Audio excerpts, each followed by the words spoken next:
Friends, welcome to my channel. అందరూ ఎలా ఉన్నారండి? అందరూ బాగున్నాక ప్రతి ఒక్కరికి ఎంతగానో ఉపయోగపడే మన ఇంట్లోన కిచెన్లోన చేసుకునే పనులను సింపుల్ గా చేసుకొని మనకు పనికి రావని పడేసే వస్తువులని అలా యూజ్ చేసుకొని మన టైంతో పాటు మనీని సేవ్ చేసుకోవడానికి చాలా చాలా మంచి యూజ్ఫుల్ కొత్త టిప్స్ అయితే ఈ వీడియోలో షేర్ చేయబోతున్నానండి.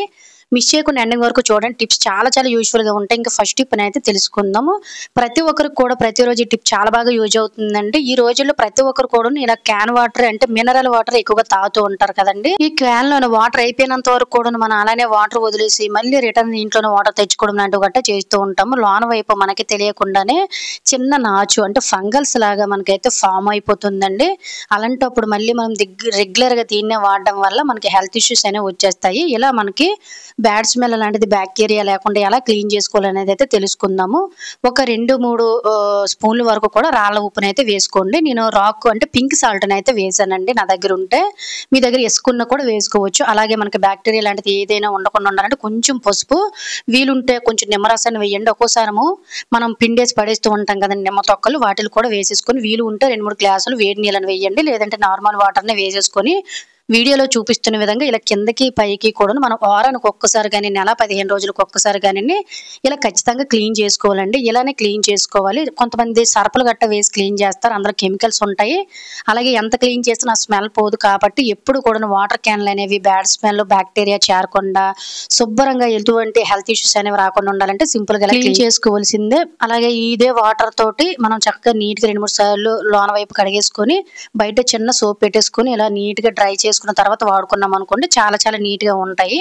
యూజ్ అవుతుందండి, ట్రై చేయండి. ఇంకా సెకండ్ టిప్ అయితే తెలుసుకుందాం. ప్రతిరోజు మనం పూజకు వాడే ఆరతి బిళ్ళలు అనేవి అంటే కర్పూరం అంటూ ఉంటారు కదండి. ఒక్కొక్కసారి మనలో చాలా మంది 100 గ్రామ్స్ 200 గ్రామ్స్ తెచ్చుకునేటప్పుడు ఇవి వాడేసరికి మనకి 3 నెలలైనా పడుతుంది. చాలా మంది ప్యాకెట్ ఓపెన్ చేసుకుని డైలీ ఒకటి తీసి వాడుతూ ఉంటారండి. దీని వల్ల లోనకి ఎయిర్ అనేది వెళ్ళిపోయి ఈ ఆరతి బిళ్ళలు కరిగిపోయి వాసన అనేది కూడా పోతుందండి. ఎన్ని రోజులైనా కూడా మనకి ఆరతి బిళ్ళలు అనేవి కరిగిపోకుండా స్మెల్ పోకుండా చెమ్మ పట్టకుండా నీట్ గా ఉండాలంటే ఎప్పుడైతే మనం ఏ బాక్స్ లో అయితే స్టోర్ చేసుకుంటామో అందులో అడుగున జస్ట్ ఒక 1/2 టీ స్పూన్ వరకు కూడా కొద్దిగా రైస్ అయితే వేసుకోండి. ఆ తర్వాత ఈ ఆరతి బిళ్ళను కూడా ఇందులోనైతే వేసేసుకొని మరి కొంచెం బియ్యం పైనుంచి వేసామనుకోండి, బియ్యం అనేది చెమ్మను పీల్చుకొని అలాగే ఆరతి బిళ్ళలు అనేవి కూడా త్వరగా అరిగిపోకుండా అంటే ఒక్కోసారి కరిగిపోయినట్టు అయిపోతూ ఉంటాయండి, చిన్నవి అయిపోతూ ఉంటాయి కదా. ఎప్పుడైనా అబ్జర్వ్ చేయండి. సో దానికి రీజన్ ఏంటంటే ఎయిర్ అనేది వెళ్ళిపోవడం వల్ల అనమాట. ఇలా కొంచెం బియ్యం వేయడం వల్ల మనకి ఏంటంటే ఈ ఆరతి బిళ్ళలు అనేవి మనం కొనేటప్పుడు ఏ సైజులో అయితే ఉన్నాయో అదే సైజులో ఉంటుంది. ముఖ్యంగా ఆ స్మెల్ అనేది కూడా పోకుండా ఎక్కువ రోజులు ఇదే విధంగా నిలవ ఉంటాయి. ఎప్పుడైనా కూడా ఇటువంటి కర్పూరాన్ని మనం స్టోర్ చేసుకోవాలనుకునేటప్పుడు ఈ చక్కగా ఇలా కవర్లో కాకుండా ఒక బాక్స్లో అయితే వేసుకోండి. నేనైతే ధూప్ స్టిక్ బాక్స్ నా దగ్గర ఉంటే దాంట్లో వేసేసాను. యూజ్ అవుతుందంటే ట్రై చేయండి. ఇంకా థర్డ్ టిప్ అయితే తెలుసుకుందాం. ఈ టిప్ కూడా మనకి ప్రతిరోజు చాలా చాలా బాగా ఇంట్లోనే యూజ్ అవుతుందండి. మనం ప్రతిరోజు ఇంట్లో వాడే టీవీ స్క్రీన్స్ అనేవి ఇలా మట్టి మట్టిగా క్లీన్ అయిపోతాయి. సో ఇంత మురుకు ఉందని ఫోన్ దగ్గర నేను పెట్టినంత వరకు కూడా నాకు కూడా కనిపించలేదండి. డస్టీగా ముఖ్యంగా చిన్నపిల్లలు ఉన్నారనుకోండి చేతులతోని ఏదో ఒకటి ఫుడ్ ఐటమ్స్ అనేవి గట్టను పెట్టేస్తూ ఉంటారు. అలాంటప్పుడు మనం ఈజీగా ఎలా ఈ మరకలు అనేవి లేకుండా క్లీన్ చేసుకోవాలనేది అయితే తెలుసుకుందాము. ఎప్పుడైనా టీవీ క్లీన్ చేసుకోవాలనుకునేటప్పుడు ఇటువంటి సాఫ్ట్ గా మెత్తగా ఉండే కాటన్ క్లాత్ అనేవి వాడండి. ఆ తర్వాత మనం ఫేస్ కు రాసుకునే పౌడర్ అనేది ఉంటుంది కదా, సో దాన్ని కూడా వీలైన మటుకు కొంచెం ఎక్కువ వేసుకొని ఇలా క్లాత్ మీద చక్కగా వేసుకొని ముందు స్క్రీన్ పైన ఇలా ఒక్కసారి అత్తి చూడండి. మీరు ఇలా ఒక్కసారి క్లీన్ చేయగానే టీవీ స్క్రీన్ మీద మీకు ఎక్కడెక్కడైతే మురికి మచ్చలు అనేవి ఉంటాయి అవన్నీ క్లియర్ గా కనిపించేస్తాయండి. పౌడర్ అనేది అప్లై చేయగానే చూసారు కదండి. మా పాప ఎప్పుడు అంటించేసిందో ఈ మరకలు అనేవి కూడా తెలియదు అన్నమాట, అంత క్లియర్ గా కనిపిస్తాయి. తరువాత మనం చక్కగా తడిగుడ్డతోటి గట్టిగా పిండేసుకోండి. ఇంకా మరకలు ఎక్కువ ఉన్నాయి అనుకోండి, తడిగుడ్డ అనేది గట్టిగా పిండేసుకొని వాటర్ అనేది పోకుండా తర్వాత నొక్కు పెట్టి తుడిచేసుకున్నారు అనుకోండి, స్క్రీన్స్ అనేవి చాలా చాలా ఉంటాయండి. దీనికోసం మనం స్క్రీన్లు క్లీన్ చేసుకునే స్ప్రే లాంటివి కట్టుని ఏవి వాడవలసిన అవసరం లేదు. ఒక తడిగుడ్డతో తుడిచేసాను, ఇంకొక పొడిగుడ్డతోటి నొక్కు పెట్టి ఈ విధంగా ఎక్కడెక్కడ మరకలు ఉన్నాయో క్లీన్ చేసేసామనుకోండి, స్క్రీన్ అనేది చాలా చాలా నీట్ గా ఉంటుంది. అలాగే టీవీ కూడా ఎప్పుడు చూసినా నిండుగా ఉంటుందండి. ఇలా క్లీన్ చేస్తే మీకు రిజల్ట్ అనేది అర్థమవుతుంది అన్నమాట. స్క్రీన్ అనేది నెల రోజులైనా ఇలాగనే ఉంటుందండి. అసలు డస్ట్ లాంటిది ఏమీ ఉండదు, శుభ్రంగా కూడా ఉంటుంది. యూజ్ అవుతుందండి, ట్రై చేయండి. ఇంకా 4వ టిప్ అనేది తెలుసు. కిచెన్ లో ప్రతి ఒక్కరు కూడా ఫేస్ చేసే ఉంటారండి ప్రాబ్లం. మనము కిచెన్ లోన ఏదైనా గ్యాస్ స్టవ్ వెలిగించాలంటే ఖచ్చితంగా లైటర్ ని ఎక్కువ సార్లు టచ్ చేస్తూ ఉంటాం కదా. ఇలా టచ్ చేయడం వల్ల మనకి మురికిగా అయిపోతూ ఉంటుందండి. ఇలా సగం ప్లాస్టిక్, సగం స్టీల్ ఉందనుకోండి పర్వాలేదు. కానీ కొంతమంది స్టీల్ ఎక్కువ వాడేటప్పుడు తుప్పు, మురికి అనేది ఎక్కువగా పట్టేస్తుంది. దీన్ని వాటర్‌తో క్లీన్ చేస్తే పాడైపోతుంది కాబట్టి ఇలా పాడవకుండా తుప్పు మరకలన్నీ క్లీన్ అయిపోవాలంటే కొంచెం అంటే కొంచెం కోల్‌గేట్ పేస్ట్ అంటే మనం పళ్ళ తోముకునే పేస్ట్ ఏదైతే వాడతామో దాన్ని ఈ విధంగా అప్లై చేసుకొని ఎక్కడెక్కడైతే ముందు జంగు, తుప్పు పట్టేసిందో దాని మీద ఇలా చేత్తోటే రుద్దండి. వాటర్ అస్సలు పెట్టకూడదు. ఇది త్వరగా పాడైపోతుంది. ఇలా నీట్‌గా మనం వారానికి ఒకసారి క్లీన్ చేసామనుకోండి చాలా చాలా నీట్‌గా ఉంటుంది. ఇటువంటి రిపేర్ కూడా రాకుండా ఉంటాయండి. ఇలా నీట్‌గా క్లీన్ చేసేసిన తర్వాత ఒక తడిగుడ్డని ఇలా తీసేసుకొని నీట్‌గా తుడిచేసి ఒక పొడిగుడ్డతోటి నీట్‌గా తుడిచేసామంటే మనకి కంటికి కనిపించుకునే ఇందులోనే ఉండే చాలా చాలా డస్ట్ పార్టికల్స్ అనేవి ఉంటాయి చూసారు కదండీ! దీన్నే మళ్ళీ మనం 10 సార్లు టచ్ చేసి మళ్ళీ కిచెన్‌లోనే ఏదో ఒకటి టచ్ చేస్తుంటాం కాబట్టి సింపుల్‌గా కిచెన్‌లో ఉండే వాటన్నిటిని కూడా ఇలా వీలైన మట్టుగా సింపుల్‌గా ఇలా నీట్‌గా క్లీన్ చేసుకోవచ్చనమాట. ఇంతకుముందుకి ఇప్పటికి ఎంత డిఫరెంట్ ఉందో చూసారు కదండీ! తుప్పంతా కూడా పోయిందనమాట. చాలా చాలా నీట్‌గా అయితే ఉంటదండి. యూజ్ అవుతుందంటే ఖచ్చితంగా ట్రై చేయండి. ఇంకా ఐదో టిప్‌నైతే తెలుసుకుందామండి. ఈ టిప్ కూడా మనకి చాలా చాలా బాగా రెగ్యులర్‌గా యూజ్ అవుతుందండి. మనం మిక్సీ జార్‌లనేవి ప్రతిసారి కూడా ఎక్కువగా కిచెన్‌లోనే వాడుతూనే ఉంటాం కదా! అందరూ కూడా లోన వైపు బౌల్ క్లీన్ చేసేస్తారు గానీ హ్యాండిల్స్ దగ్గర బ్యాక్ సైడ్ గట్టను క్లీన్ చేయరు. అంత టైం కూడా ఉండదు. బట్ అలా మనం వదిలేసామంటే లోన వైపు మన కంటికి కనిపించని ఫంగల్స్ అనేవి చేరిపోయి ఒక్కొక్కసారి కూడా మనకి స్ట్రక్ అయిపోతూ ఉంటాయండి. వీట్లి వల్ల కూడా ఒక రీజనే. సింపుల్‌గా ఎలా క్లీన్ చేసుకోవాలనుకున్నట్లయితే ఇలా మనము 15 రోజులకొకసారి, నెల రోజులకొకసారి మిక్సీ జార్స్ ఇంట్లోనే ఉన్నవన్నీ కూడాను కొంచెం బేకింగ్ పౌడర్, కొంచెం వెనిగర్‌ని వేసుకోండి. వెనిగర్ లేనట్టయితే నిమ్మరసాన్ని కూడా వేసేసుకొని ఇలా కొంచెం ఏదైనా ఒక వాడలేని టూత్ బ్రష్ అనేది ఉంటుంది కదండీ! లేదంటే ఇటువంటి క్లీన్ చేసుకోవడానికి సెపరేట్‌గా ఒక బ్రష్ అనేది మెయింటైన్ చేసుకోండి.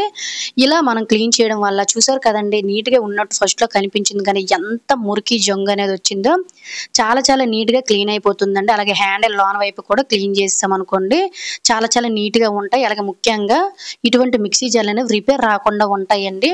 మొత్తం క్లీన్ చేసుకున్న తర్వాత ఒక తడిగుడ్డ, పొడిగుడ్డతోటి నీట్‌గా క్లీన్ చేసుకొని ఎండలోన ఒక పావుగంట సేపు ఇలా ఆరనిచ్చామనుకోండి చాలా చాలా నీట్‌గా ఉంటాయి. ముఖ్యంగా బ్యాడ్ స్మెల్ అలాంటివి కూడా ఏవి రాకుండా మిక్సీ జార్‌లో రిపేర్ రాకుండా ఉంటాయి. యూజ్ అవుతుందంటే తప్పకుండా ట్రై చేయండి. ఇంకా నెక్స్ట్ టిప్‌నైతే తెలుసుకుందాము. జనరల్‌గా ఇంట్లోనే అందరికీ ఇలా జరుగుతూనే ఉంటుంది. ఎప్పుడైనా బై మిస్టేక్ మనం పాలు పెట్టిన స్టవ్ మీద టీ గిన్నెలు గాని ఇలా మనం పెట్టేసి వదిలేసామనుకోండి మాడిపోతూ ఉంటాయి కదా! దీన్ని చాలామంది నానబెట్టి దీంతో గీకి, దాంతో గీకి చేస్తూ ఉంటారు. ఇదేది పని లేకుండా ఈజీగా ఎంత నల్లగా మాడిపోయిందైనా కూడా ఈజీగా క్లీన్ చేసేయొచ్చు. నేను కూడాను పాలనేవి మరిగించేటప్పుడు వదిలేసానని మర్చిపోయి ఇలా లైట్‌గా అయితే మనకి కొంచెం మాడిపోయింది. అలాంటప్పుడు మనం టాబ్లెట్లు వాడేసిన తర్వాత టాబ్లెట్ తొక్కలనేవి చాలా చాలా హార్డ్‌గా ఉంటాయి కదండీ! ఇటువంటి వాటిని లేదంటే ఒక్కోసారి ఇంట్లోనే ఎక్కడైనా నాచు పెట్టినా కూడాను అటువంటి ఏరియాలో క్లీన్ చేసుకోవడానికి కూడా ఈ టాబ్లెట్ తొక్కలనేవి మనకు చాలా చాలా బాగా యూజ్ అవుతాయి. ముందు ఏ గిన్నె అయితే మాడిపోయిందో దాంట్లో కొంచెం వాటర్‌ని వేసుకొని ఇలా కొంచెం తడిపేసుకున్న తర్వాత ఒక్కొక్క టాబ్లెట్ చిప్పుని తీసుకొని ఇలా జస్ట్ గోకామనుకోండి ఎంత మొండిగా పట్టేసినవైనా కూడా చాలా చాలా ఈజీగా క్లీన్ అయిపోతాయండి. దీనికోసం ఇసుక వేసి ఐరన్ పీచులతోటి తోమవలసిన అవసరం అనేది ఏమీ ఉండదు. అలాగే ఫ్రెండ్స్ ఇంకో చిన్న రిక్వెస్ట్ అండి. ఇంకా మీరు ఎవరైనా మన ఛానల్ సబ్స్క్రైబ్ చేసుకోలేకపోతే ప్లీజ్ సబ్స్క్రైబ్ చేసుకొని పక్కనున్న బెల్ ఐకాన్ ఆల్ యాక్టివేట్ చేసుకోండి. అలాగే వీడియో గనుక నచ్చినట్లయితే ప్లీజ్ ఒక లైక్ చేసి ఇటువంటి యూజ్‌ఫుల్ టిప్స్‌ని మీ ఫ్రెండ్స్ అండ్ ఫ్యామిలీకి షేర్ చేయడం అయితే మర్చిపోకండి. చూసారు కదండీ నేను ఎటువంటి పీచుని కూడా వాడకుండా జస్ట్ ఈ టాబ్లెట్ తొక్కలతోటే గట్టిగా గీకేసాను. మొత్తం కూడా క్లీన్ అయిపోయింది. టాబ్లెట్ తొక్కలతో క్లీన్ చేశాం కాబట్టి 2, 3 సార్లు సబ్బుతో తోముకొని బౌల్‌ని నీట్‌గా క్లీన్ చేసుకున్నామనుకోండి ఎంత నల్లగా మాడిపోయిన గిన్నెలైనా ఎక్కువ శ్రమ పడకుండా క్లీన్ చేసేయొచ్చు. యూజ్ అవుతుందంటే ట్రై చేయండి. ఇంకా నెక్స్ట్ టిప్‌నైతే తెలుసుకుందాము. ఈ టిప్ కూడా మనకి చాలా చాలా బాగా యూజ్ అవుతుందండి. మన ఇంట్లోన స్నాక్ ఐటెమ్స్ స్టోర్ చేస్తూ ఉంటాం కదండీ! మిక్చర్‌లు గాని లేదంటే చెకోడియాలు లాంటివి గట్టా స్టోర్ చేస్తూ ఉంటాము.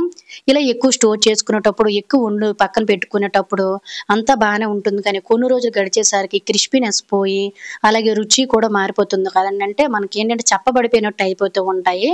ఎయిర్ అనేది వెళ్ళిపోవడం వల్ల. ఇలా ఎయిర్ అనేది ఇటువంటి స్నాక్ ఐటెమ్‌లోనూ వెళ్ళిపోయినా కూడాను మనకి ఇవి పాడవకుండా ఉండాలంటే ఇలా ఒక టిష్యూ పేపర్స్‌ని తీసుకోండి. టిష్యూ పేపర్స్ లేనట్లయితే కాటన్ క్లాత్‌లోనైనా కొంచెం కొంచెం షుగర్‌లు వేసేసుకొని మీ దగ్గర ఉండే మిక్చర్ లాంటివి గట్టనంటే ఫుడ్ ఐటెమ్స్ అనేవి ఉంటాయి కదా! దాన్ని బట్టి 4, 5 ప్యాకెట్లను తయారు చేసేసుకొని ఈ మిక్చర్‌లో గాని, చికోడియాలో గాని ఈ ప్యాకెట్స్‌ని పెట్టుంచడం వల్ల మనకేంటంటే చెమ్మ పట్టడం లేదంటే ఎయిర్ అనేది వెళ్ళిపోయినా కూడాను క్రిస్పీనెస్ తగ్గిపోవడం, రుచి అనేది మారకుండా కలర్ అనేది చేంజ్ అవ్వకుండా ఎక్కువ రోజులు కూడాను చాలా చాలా బాగా ఈ స్నాక్ ఐటెమ్స్ అనేవి స్టోరేజ్ ఉంటాయండి.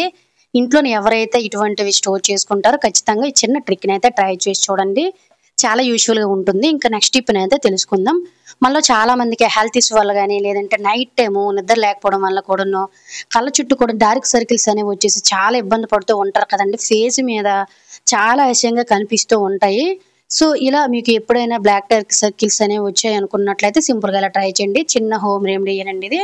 కాస్ట్ కూడా ఎక్కువ అవసరం లేదు. కొంచెం శనగపిండిలో కొంచెం పసుపు, ఏదైనా మీకు నచ్చిన కాఫీ పౌడర్‌ని, అలాగే కొంచెం అలోవెరా జెల్‌ని అయితే వేసుకోండి. ఈ విటమిన్ క్యాప్సూల్స్ అనేవి మనకి ఎనీ మెడికల్ షాప్‌లోన అవైలబుల్‌గానే ఉంటుంది. దీని కాస్ట్ కూడా చాలా చాలా తక్కువేనండి. సో, ఒక క్యాప్సూల్స్‌ని ఈ విధంగా వేసేసుకొని కొంచెం అంటే కొంచెం వాటర్‌ని వేసేసుకొని మనం జస్ట్ మిశ్రమంలాగా అయితే తయారు చేసుకోవాల్సి ఉంటుందన్నమాట. సో, ఎవరైతే ఈ డార్క్ సర్కిల్స్ ఓన్లీ ఇలా మన కళ్ళ కింద ఉండే డార్క్ సర్కిల్సే కాకుండా మగ్గు మచ్చలు గాని, ఫేస్ మీద కూడాను ట్యాన్ అనేది చేరిపోయి ఒక్కోసారి మనకి నెలసరి టైంలో పింపుల్స్ గట్టా వచ్చేటప్పుడు ఆ నల్ల మచ్చలనేవి ఉండిపోతూ ఉంటాయి కదండీ తగ్గిన తర్వాత. వాటిలి మీద కూడాను మనం ఇలా వీక్లీ 1-2 టైమ్స్ దీన్ని అప్లై చేశామనుకోండి, ఫేస్ మీద ఉండే ట్యాన్ గాని, మచ్చలు గాని ఇవన్నీ కూడా క్లియర్ అయిపోతాయండి. అలాగే డార్క్ సర్కిల్స్ అనేవి కూడా చాలా చాలా ఈజీగా క్లీన్ అయిపోతాయి. దీన్ని మీరు ఇలా తయారు చేసుకొని ఫ్రిడ్జ్‌లో పెట్టుకొని ఒక 4, 5 రోజుల వరకు కూడా దీన్ని అప్లై చేసుకోవచ్చు. పాడైపోయే ఛాన్స్ కూడా ఉండదనమాట. సింపుల్‌గా ఇలా మీరు నైట్ టైము ఈ క్రీమ్‌ని తయారు చేసుకున్నారు కదా మిశ్రమాన్ని, దీన్ని కళ్ళ కింద ఈ విధంగా చుట్టూ కూడాను అప్లై చేసుకోండి. ఇది ఎవరైనా యూజ్ చేయవచ్చండి. ఎటువంటి సైడ్ ఎఫెక్ట్స్ ఉండవు. ఇవన్నీ కూడాను మనకి హోమ్ రెమెడీసేనండి. ఎటువంటి స్కిన్ ప్రాబ్లమ్స్ వచ్చేస్తాయని ఎటువంటివి కూడాను మీరు డౌట్ పడవలసిన అవసరం లేదు. మగవాళ్ళైనా, ఆడవారైనా కూడాను ఈజీగా ట్రై చేయవలసిన రెమెడీ. రూపాయి ఖర్చు కూడా ఉండదు. ఇలా అప్లై చేసేసిన తర్వాత 2 ఫింగర్స్‌తో కూడాను వీడియోలో చూపిస్తున్న విధంగా ఇలా మసాజ్ చేయండి. ఇలా మసాజ్ చేయడం వల్ల మన కళ్ళ చుట్టూ కూడా బ్లడ్ సర్క్యులేషన్ అనేది జరిగి 2, 3 రోజుల్లోనే మనకేంటంటే డార్క్ సర్కిల్స్ అనేవి పోతాయి. లేదంటే ఫేస్‌కి అప్లై చేసిన ఫేస్ కూడా చాలా బ్రైట్‌గా ఉంటాయి. యూజ్ అవుతుందంటే తప్పకుండా ట్రై చేయడం అయితే మర్చిపోకండి. ఇంకా నెక్స్ట్ టిప్‌నైతే తెలుసుకుందాం. ప్రతి ఒక్కరు కూడాను రెగ్యులర్‌గా ఇంట్లోన ఫేస్ చేసే ప్రాబ్లమ్ అండి. మనం ప్రతిరోజు కూడా ఇంట్లోన రైస్ వండేటప్పుడు కుక్కర్‌లోన, పప్పు వండేటప్పుడు గట్రాను బయటకి లీక్ అయిపోయి చిందేయడం గట్టా జరుగుతూ ఉంటుంది కదా! ఖచ్చితంగా ప్రతి ఒక్కరు ఈ ప్రాబ్లమ్‌ని ఫేస్ చేసే ఉంటారండి. ఈ ఒక్క చిన్న ట్రిక్ తోటి ఎప్పుడు కూడాను మీకు కుక్కర్‌లోని ఏదైనా బయటికి లీక్ అయ్యే ఛాన్స్ అనేది ఉండదండి. సో, అది ఏంటి అనేది తెలుసుకుందాం. చాలామంది కూడాను ఇలా గ్యాస్ కట్టర్స్ అనేవి పాడైపోయాయి అనుకోని మార్చేస్తూ ఉంటారండి. సో, వీటిల్ని మనం ఎప్పటికప్పుడు వాటర్‌లో ఉంచాలి. లేదంటే వాడే 10 నిమిషాల ముందైనా ఫ్రిడ్జ్‌లో పెట్టేసుకొని వీడియోలో చూపిస్తున్న విధంగా జస్ట్ మరీ గట్టిగా లాగేయకుండా చేత్తోటి జస్ట్ ఇలా కొంచెం లాగేసుకొని టైట్‌గా కప్ అనేది పట్టేటట్టు పైనుంచి ఈ విధంగా ప్రెస్ చేయాలండి. ఎయిర్ అనేది బయటకు వచ్చేటట్టు. వీడియోలో క్లియర్‌గా మీకు చూపించాను కదా! హ్యాండిల్‌ని, క్యాప్‌ని ఎలా టైట్‌గా క్లోజ్ చేసామో అలా క్లోజ్ చేయాలి. అలాగే ఒక్కొక్కసారి మనము విజిల్ పెట్టేటప్పుడు కూడాను లోన వైపు ఏదైనా ఆయిల్ స్ట్రక్ అయినా, ఏది జరిగినా కూడా మనకు ఒక్కోసారి విజిల్ కూడా సరిగ్గా రాదు. ఒక్కోసారి బ్లాస్టర్ అయిపోయే ఛాన్స్ ఉంటుంది. ఇటువంటి ప్రాబ్లమ్స్ ఏవి లేకుండా ఉండాలంటే కొంచెం అంటే కొంచెం ఆయిల్ ఒక్క డ్రాప్‌నైతే విజిల్ పెట్టే పిన్ ఉంటుంది కదండీ! అందులో పెట్టేసుకోండి. అలాగే విజిల్స్‌ని కూడాను వారానికి ఒకసారి, 15 రోజులకు ఒకసారి వేడి నీళ్ళలో వేసుకొని క్లీన్ చేయండి. ఇలా మీరు చక్కగా రెగ్యులర్‌గా ఈ చిన్న ట్రిక్స్‌ని ఫాలో అయ్యి చూడండి. కుక్కర్‌లోని మీరు ఏది వండినా కూడాను బయటికి లీక్ అయిపోయి స్టవ్ నిండా అయిపోవడం, కుక్కర్ నుంచి బయటకి అయిపోవడం లాంటిది ఏమీ ఉండదు. క్లియర్‌గా మీరు వీడియోలో కూడా చూస్తున్నారు కదండీ! విజిల్స్ అనేవి ఎంత చక్కగా వస్తున్నాయో. ఎప్పుడైనా చిందేస్తుంది అనుకున్నట్లయితే జస్ట్ చిన్న ఆయిల్ చుక్క అనేది వేసుకోండి. సో, సింపుల్‌గా మనకి కుక్కర్‌లోంచి ఏది కూడా బయటకి లీక్ అయిపోకుండా ఉంటుంది. సో, ఇది ఫ్రెండ్స్ ఈరోజు వీడియోలో టిప్స్ అన్ని మీకు యూజ్ అయ్యాయి అనుకుంటున్నాను. టిప్స్ గనుక యూజ్ అయినట్లయితే please like, share, subscribe my channel. Thank you for